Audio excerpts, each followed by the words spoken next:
अब हमारा जो चैप्टर है, next chapter, heredity and variation, Mendelian inheritance and deviation from Mendelism. तो हेरिडिटी या इनहेरिटेंस, आनुवंशिकी या वंशागति क्या होती है? जैसे कि हम लोग देखते हैं कि जीवों में एक पीढ़ी से दूसरी पीढ़ी तक जो लक्षण होते हैं वो वंशागत होते हैं। एक पीढ़ी से दूसरी पीढ़ी में जो लक्षण जाते हैं उन्हें वंशागत लक्षण या हेरिडिटी कैरेक्टर्स कहते हैं। और ये लक्षण जाने की, आनुवंशिक लक्षण में एक पीढ़ी से दूसरी पीढ़ी में जाने की जो प्रक्रिया होती है उसको आनुवंशिकता या वंशागति कहते हैं। अब है जेनेटिक्स। जेनेटिक्स क्या है? जेनेटिक्स जीव विज्ञान की वह शाखा है जिसमें हम आनुवंशिक लक्षण, उनकी वंशागति का अध्ययन करते हैं और जो पेरेंट्स होते हैं उनके अपनी संतानों से जो समानता है, विभिन्नता सभी चीज़ों का अध्ययन करते हैं, उसे जेनेटिक्स कहते हैं। जेनेटिक्स शब्द जो है वो सबसे पहले बैटसन ने दिया था सन 1905 में, लेकिन ऑस्ट्रिया के जो पादरी थे ग्रेगर जॉन मेंडल, उन्होंने 1866 में सबसे पहले आनुवंशिकता की नींव रखी, इसलिए इन्हें फादर ऑफ जेनेटिक्स कहते हैं। और एक वैज्ञानिक थे जॉनसन, उन्होंने सन 1909 में सबसे पहले जीन शब्द का प्रयोग किया था। और इसके बाद है वेरिएशंस, यानी कि विभिन्नताएं। एक तो हो गया समानता, दूसरा है विभिन्नता। विभिन्नता क्या होती है? जीवों की एक जाति के जीव हैं या एक पेरेंट्स के भी जो संतानें होती हैं उनमें आपस में बहुत डिफरेंस होता है। तो ये डिफरेंस जो जंतुओं के बीच में, जीवों के बीच में होता है उसे वेरिएशंस कहते हैं, विभिन्नताएं कहते हैं। ये विभिन्नता दो प्रकार से हो सकती है, एक तो वातावरणीय कारणों से हो सकती है, एक आनुवंशिक कारणों से होती है। जो वातावरण के प्रभाव से जो विभिन्नता आ जाती है अलग अलग वातावरण में रहने से, उस विभिन्नता को कहते हैं सोमेटिक वेरिएशन या कायिक विभिन्नता। और दूसरा होता है जर्मिनल वेरिएशन, जब किसी की जीवों की जेनेटिक स्ट्रक्चर में अंतर आ जाता है तो उसे कहते हैं जर्मिनल वेरिएशंस। अब है मेंडेलियन इनहेरिटेंस। तो मेंडेलियन इनहेरिटेंस, मेंडल कौन थे? तो इनके बारे में हम थोड़ा सा पढ़ लेते हैं। मेंडल जो है आनुवंशिक के वैज्ञानिक अध्ययन किया था इन्होंने सबसे पहले, और इनका जन्म 22 जुलाई 1822 में एक माली परिवार में हुआ था। और ये ऑस्ट्रिया के ब्रून शहर में पादरी थे।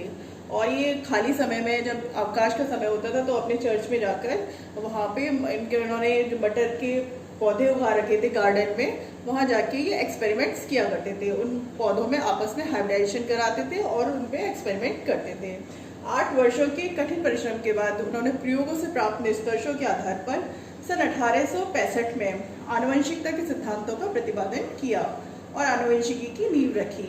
ये जो एक्सपेरिमेंट्स थे, वहाँ की एक लोकल पत्रिका थी the annual proceeding of natural history society of Brunn, उसमें ये छपे थे। ये एक साधारण सी पत्रिका थी, लेकिन दुर्भाग्यवश उस समय डार्विन की तरफ लोगों का ध्यान, सबका ध्यान, जो सारे वैज्ञानिकों का ध्यान डार्विन की तरफ था, विकासवाद की तरफ। तो मेंडल के कार्यों पर किसी का ध्यान नहीं गया और ये उपेक्षित रहे। लगभग 35 वर्षों तक इनका कार्य जो था वो उपेक्षित रहा। और मेंडल की मृत्यु के 16 वर्ष बाद सन 1900 में 3 वैज्ञानिकों ने अलग अलग जगह पर एक्सपेरिमेंट किए। हॉलैंड के होंगो डिवीरीज, ऑस्ट्रिया के शेरमॉक और जर्मनी के कार्ल कोरेंस। इन्होंने अलग अलग एक्सपेरिमेंट्स किए और सेम रिजल्ट निकाले। तो सेम रिजल्ट जब निकल के आए तब लोगों को ज्ञात हुआ कि ये प्रयोग तो पहले ही हो चुके हैं और इनके कार्यों का जो महत्व है वो समझ में आया था। अब है मेंडल की सफलता के कारण। मेंडल को जो सफलता मिली उसके क्या कारण है? तो इसे हमने 4 भागों में बांट सकते हैं। पहला है मैकेनिज्म, यानी कि कार्यविधि।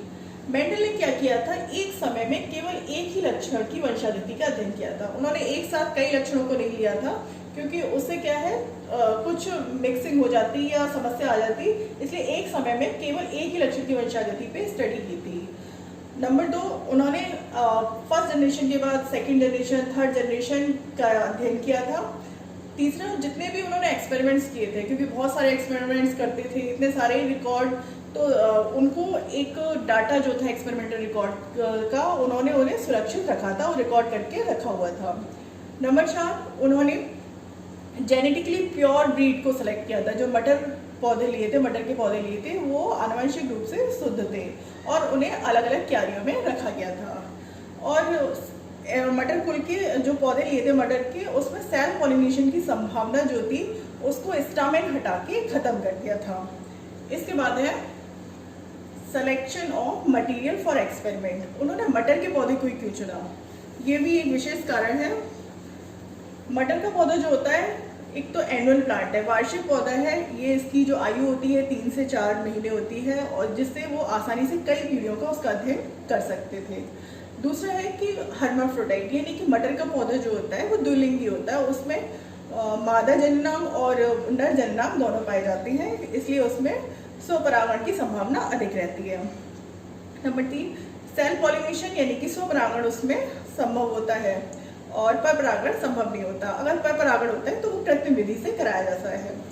ये पौधे जो होते हैं होमोजाइगस होते हैं, मटर के जो पौधे होते हैं होमोजाइगस होते हैं, अतः पीढ़ी दर पीढ़ी ये शुद्ध लक्षण वाले बने रहते हैं। और लास्ट है कि मटर के जो पौधे होते हैं उनमें बहुत से ऐसे लक्षण पाए जाते हैं जिसमें लक्षणों के एक दूसरे के विपर्यासी यानी कि एलिलोमॉर्फ्स होते हैं।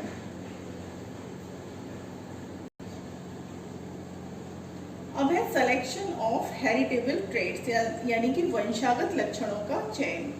मेंडल ने 7 जोड़ी अल्टरनेटिव हेरिडिटी कैरेक्टर्स का चयन किया, और सौभाग्य से ये सभी लक्षण जो थे वो प्रभावी और अप्रभावी थे।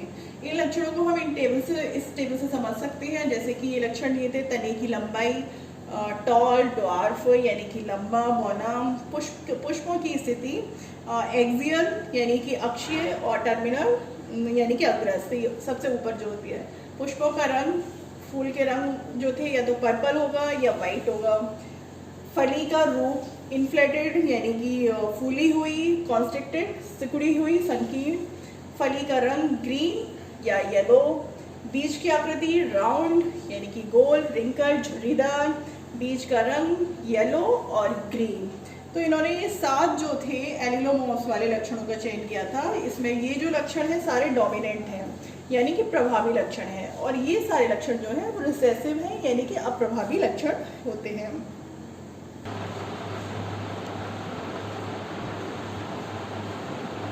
और इसके बाद एक क्रॉसिंग टेक्निक। क्रॉसिंग टेक्निक का मतलब है कि कैसे क्रॉस कराया उन्होंने। स्वपरागण यानी कि सेल पॉलिनेशन, एक ही पुष्प में उसी के पॉलिन ग्रेड यानी कि परागकण द्वारा जो निषेचन ना हो, पॉलिनेशन सेल पॉलिनेशन ना हो, इसके लिए जो फीमेल प्लांट था, जो नाटा प्लांट था, तो उसके जो पुंकेसर थे वो अलग कर दिए गए। इसको इस क्रिया को बोलते हैं इमैस्कुलेशन। जो एंथर होते हैं इनको हटाने की जो प्रक्रिया होती है उसे कहते हैं इमैस्कुलेशन, ताकि इसमें सेल पॉलिनेशन ना हो। क्योंकि द्विलिंगी मटर का जो पौधा होता है वो हर्माफ्रोडाइट होता है, द्विलिंगी होता है, तो इसमें एंथर को इसको हटा दिया गया। ये नाटा था। फिर जो टॉल प्लांट थे उसे बेल की तरह यूज़ किया गया, और इसके जो परागकण थे वो यहाँ पर ब्रश की सहायता से यहाँ पे पहुँचाए गए, फीमेल पे पहुँचाए गए। और जब पॉलिनेशन हो गया उसके बाद इस प्लांट के जो स्टिग्मा है उसको भी ढक दिया गया, ताकि और जो दूसरे पॉलिन ग्रेन्स हैं वो इस पर ना पहुँचे।